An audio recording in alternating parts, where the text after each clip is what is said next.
Telugu cinema చరిత్రలోనే అత్యంత అరుదైన అద్భుతమైన మ్యాజికల్ క్లాసిక్ మనం సినిమా విడుదలై ఈ రోజుతో సరిగ్గా 12 ఏళ్లు పూర్తయింది. 2014 మే 23 థియేటర్లోకి వచ్చిన ఈ సినిమా అక్కినేని అభిమానుల గుండెల్లో ఒక మధుర జ్ఞాపకం. ఈ సినిమాకు ఉన్న అతిపెద్ద ప్రత్యేకత నట సామ్రాట్ అక్కినేని నాగేశ్వరరావు గారి చివరి సినిమా ఇదే కావడం.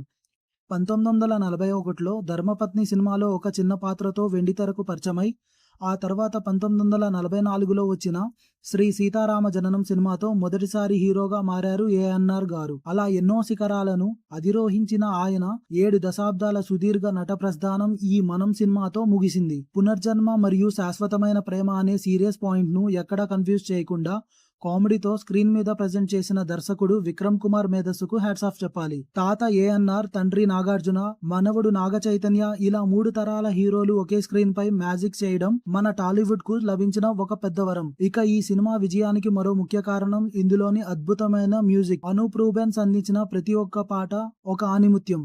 కనిపించిన చిన్ని చిన్ని ఆశలు లాంటి పాటలు ఇప్పటికీ మనం ప్లేలిస్ట్ లో వింటూనే ఉంటాం. దీంతో పాటు ఈ సినిమాలో మరో బిగ్గెస్ట్ సర్ప్రైజ్ ఏంటంటే బాలీవుడ్ మెగాస్టార్ అమితాబ్ బచ్చన్ గారు ఇందులో ఒక స్పెషల్ డాక్టర్ పాత్రలో మెరిసి అలరించడం.